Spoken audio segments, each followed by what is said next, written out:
Now children, in video number 3, we are going to start the topic domestication.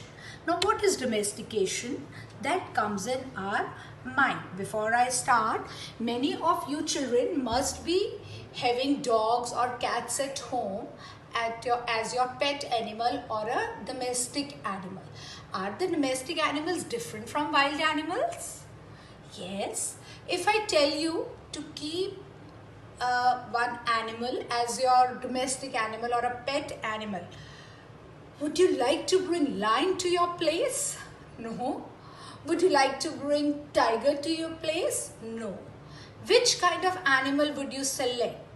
The animal which is more gentle and more friendly, isn't it? That is why children, when the early human beings started this process of domestication, they also have to select.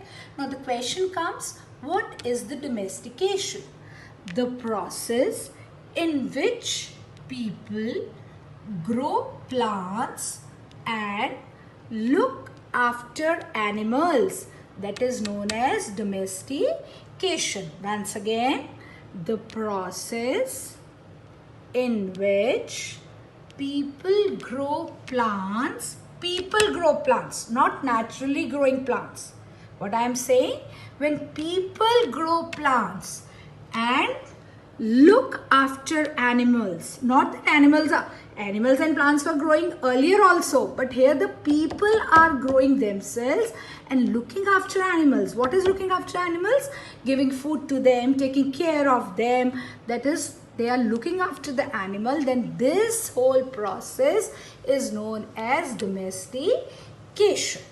Okay, so I think this definition is clear to everyone. Now, because people domesticate plants and animals, so they do selection. You cannot grow any plant. You cannot domesticate any animal. As I told you that if I would tell you which animals would you like to domesticate, you will not say lion, tiger. You will select the animals according to your need. So first of all, we will talk about the plants. What kind of plants they used to domesticate? Number one, those plants which were not prone to diseases. How did they know? By watching.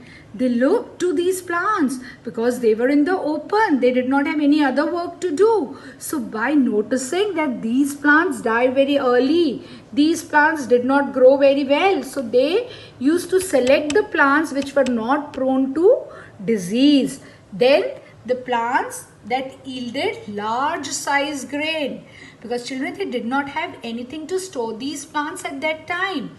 So if the very small grains are there, it was very difficult to store also. So generally they tried to domesticate the plants that yielded large size of grain.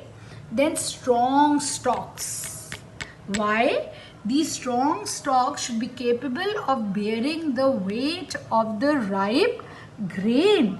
Otherwise, if the stalks are not strong, grains are ripened and they all fell to the ground. So there was no use of it. So that they kept in their mind.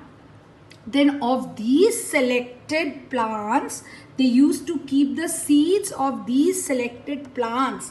Why did they kept these seeds of the selected plants? So that these seeds, when sown, the plants again grow, would have the same quality which the plants that they earlier selected. Among the animals also, let's talk about this. This was about the plants. Now let's talk about the animals. When we talk about the animals, again the same thing comes here in the mind.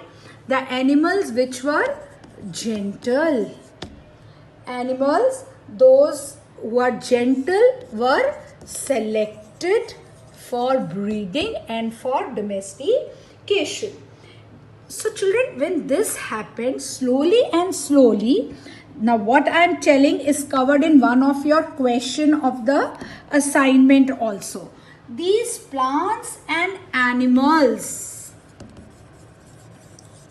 they become They became different from the wild animals and plants. The domesticated plants and animals became different from wild animals and plants. For example, you must have seen the teeth and horns of wild animals in the pictures or in the geography channel. They are much larger than those of the domesticated animals. See this picture?